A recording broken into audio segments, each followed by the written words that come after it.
Hi అండి, hello అందరికీ. ప్రస్తుతం మనం కొబ్బరిలో ఆశించే రైనోసరస్ బీటిల్, అలాగే రెడ్ పామ్ వీబుల్, వీటిని కొమ్ము పురుగు అండ్ ఎర్రముక్కు పురుగు అని అంటాము తెలుగులో. వీటిని అరికట్టడానికి మనకు bucket trap is the best. So bucket ట్రాప్కు మనకు కావాల్సింది ఏంటంటే బకెట్. ఈ బకెట్ దాంతో పాటుగా మనకి ఏంటంటే ఇందులో మెయిన్గా ఫిరోమోన్ ఉంటుంది. ఈ ఫిరోమోన్ వచ్చేసి బోత్ మనకు రైనోసరస్ బీటిల్ అలాగే రెడ్ పామ్ వీబుల్ రెండింటికి పనిచేస్తుంది. సో దీన్ని ఎట్లా ఇన్స్టాల్ చేసుకోవాలనేది ఒకసారి మనం చూసుకుందాం. ఇది మనకి ఏంటంటే మెయింటెనెన్స్ ఫ్రీ ట్రాప్. ఇందులో మనకు కావాల్సింది ఏం చేస్తామంటే ఈ వైట్ క్యాప్ను అనేది మనం రిమూవ్ చేసేసి మనకు ఈ ఇన్స్టాల్మెంట్ మనకు ఈ సెటప్లోనే ఇలా ఒక స్క్రూ అనేది వస్తుంది. సో ఈ స్క్రూని దీంట్లో నుంచి ఈ రంధ్రం నుంచి తీసి దానికి ఈ ఫెరోమోన్ ల్యూర్ని మనం ఈ విధంగా టైట్ చేయాలి.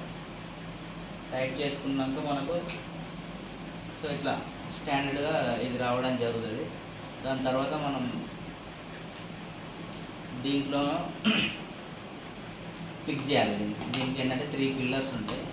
ఆ లెగ్స్ ఆ పిల్లర్స్ డిఫరెంట్ ఉంటారు. ఈ లెగ్స్ని దీంట్లోకి ఇన్సర్ట్ చేసేయాలి. ఈ విధంగా ఇన్సర్ట్ చేసేసి మనం దీన్ని ఈ బకెట్ దానికి మనకి ఏంటంటే ఈ లెగ్స్ ఇక్కడ కూర్చోడానికి మనకి ఇట్లా అలైన్మెంట్ ఉంటుంది. సో దాని ప్రకారం మనం దీన్ని ఇందులో సెటప్ చేసుకుంటాం. అది టైట్ అయ్యేటప్పుడు కూడా మనకు కొంచెం సౌండ్ అనేది కరెక్ట్ సెట్ అయితే ఫిట్ అయిన సౌండ్ కూడా వస్తుంది. సో ఇది మనకి ఈ విధంగా మనం బకెట్ ట్రాప్ అనేదాన్ని సెటప్ చేసుకుంటాం. ఈ బకెట్ ట్రాప్ యొక్క అడ్వాంటేజెస్ ఏంటంటే నేను చెప్తూనే ఉన్నా, ఇది ఏంటంటే మెయింటెనెన్స్ ఫ్రీ ట్రాప్ అంటే ఇందులో ల్యూర్ ఉంటుంది. ల్యూర్ వచ్చేసి మనకు రైనోసరస్ బీటిల్ అలాగే రెడ్ పామ్ వీబుల్ అంటే కొమ్ము పురుగు అలాగే ఎర్రముక్కు పురుగు ఈ రెండింటిని ఆకర్షిస్తుంది. మనకు ఇందులో మనకు బోత్ మేల్ అండ్ ఫీమేల్ రెండు అట్రాక్ట్ అవ్వడం జరుగుతుంది. బట్ ఫీమేల్ అనేది ఎక్కువ, అంటే ఆడపురుగులు అనేవి ఎక్కువ వస్తాయి 50 to 60% కంపేర్ టు మేల్ కంటే. సో మనం ఇందులో మనకు అవి ఇన్సెక్ట్స్ అనేవి ట్రాప్ అవుతాయి, బీటిల్స్ అనేవి ఇందులో ట్రాప్ అవ్వడం జరుగుతుంది.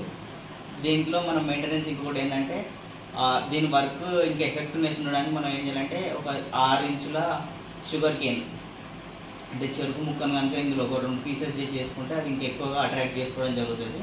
దాంతోపాటుగా మనం ఎవరీ 15 డేస్కు ఆ పురుగులను ఆ బీటిల్స్ అనే వాటిని తీసేసి మనం ఈ ట్రాప్ను క్లీన్ చేసుకోవాలి. వాటర్ అలాంటిది పోయడం చేయదు, వాటర్ ఇట్లా పోయిన అవసరం లేదు.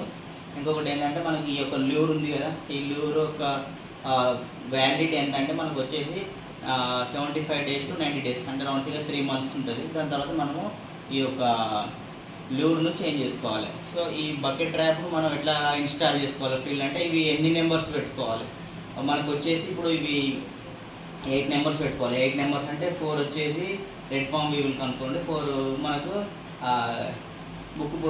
కొమ్ము పురుగు పనిచేస్తాయి అన్నట్టు. సో ఈ విధంగా పెట్టుకుంటే మనకు అరికట్టవచ్చు. అంతేకాకుండా ఫీల్డ్ శానిటేషన్ అనేది కూడా చాలా ముఖ్యం. ఫీల్డ్ శానిటేషన్ అంటే ఏంటంటే ఆ రాలిపోయిన కొబ్బరి మట్టలు కానీ ఇంకా వేరే అదేంటి పెంట కుప్పలు అలాంటివి కొంతమంది వెర్మి కంపోస్ట్ యూనిట్స్ కూడా పెట్టుకుంటారు. సో అట్లాంటి for example vermi compost unit కనుక మనం ఫామ్లోనే ఎస్టాబ్లిష్ చేసుకుంటే కొబ్బరి తోటలు ఏమంటే మనం ఏం చేయాలంటే దాని మీద నెట్ కట్టేసుకోవాలి. షేడ్ నెట్ లాంటివి కట్టుకుంటే ఏమవుతుందంటే మనకు అవి సోర్స్ ఉన్నా కానీ అందులో నుంచి మనకు పురుగు అనేది బయటకు రాకుండా అందులోనే అరికట్టుకోవచ్చు. అలాగే వాటి యొక్క లైఫ్ సైకిల్ని కూడా మనం ఆఫ్ చేసిన వాళ్ళం అవుతాం. ఫీల్డ్ శానిటేషన్ అంటే ఈ ఫీల్డ్ను క్లీన్గా ఉంచుకోవడం, ఎప్పటికప్పుడు రాలిపోయిన కొబ్బరి మట్టలు కానీ లేకపోతే ఫ్రూట్స్ కానీ ఏమున్నా వాటిని క్లీన్ చేసి పెట్టేయాలి. సో దీన్ని ఎంత హైట్లో ఫిక్స్ చేసుకోవాలనేది కూడా ఒక ఇంపార్టెంట్ మ్యాటరే. మనకు వచ్చేసి ఇది ఒక 1 మీటర్ నుంచి 1.5 మీటర్ ఎత్తులో కనుక మనం ఒక కర్ర కడితే దాంట్లో ఇది మనకు ఎంత హైట్లో మనం దాన్ని ఇన్స్టాల్ చేసుకోవచ్చు. ఇన్స్టాల్ చేసుకున్నప్పుడు ఏమైందంటే దాంట్లో ఆటోమేటిక్గా మనకు పురుగులు అనేవి ట్రాప్ అవ్వడం జరుగుతుంది. సో ఈ కొంతమందికి డౌట్ కూడా ఉంది రైతు సోదరులకు. ఇప్పుడు మన కొమ్ము పురుగు అదే రైనోసరస్ బీటిల్ని డ్యామేజ్ ఎట్లా ఉంటుంది అంటే మనకు వీ షేప్ కట్టింగ్స్ వస్తాయి కొబ్బరి మట్టాలకి. ఆ వీ షేప్ కట్టింగ్స్ వచ్చినప్పుడు మనకి ఈజీగా అర్థమైపోతుంది. సో ఆ పురుగు ఆశించిందని. అదే రెడ్ పామ్ వీబుల్ అదే ఎర్రముక్కు పురుగు వచ్చిందని ఎట్లా అంటే మనకు దానికి ఒక కాండానికి రంధ్రాలు చేసి ఇట్లా మనకు జీవుడ అనేది కారణం జరుగుతుంది. అంతేకాకుండా మనం ఆ యొక్క కొబ్బరి చెట్టు కనుక ఇట్లా చెవును ఆనించి చూసినట్లయితే మనకు లోపల టన్నలింగ్ అంటే ఆ పురుగు కొరికి డిస్టర్బెన్స్ చేసే సౌండ్ మనకి ఈజీగా క్లియర్గా అర్థమైపోతుంది. సో ఈ సిమ్టమ్స్తో మనకి ఇది అటాక్ అయిందని కూడా మనం తెలుసుకోవచ్చు.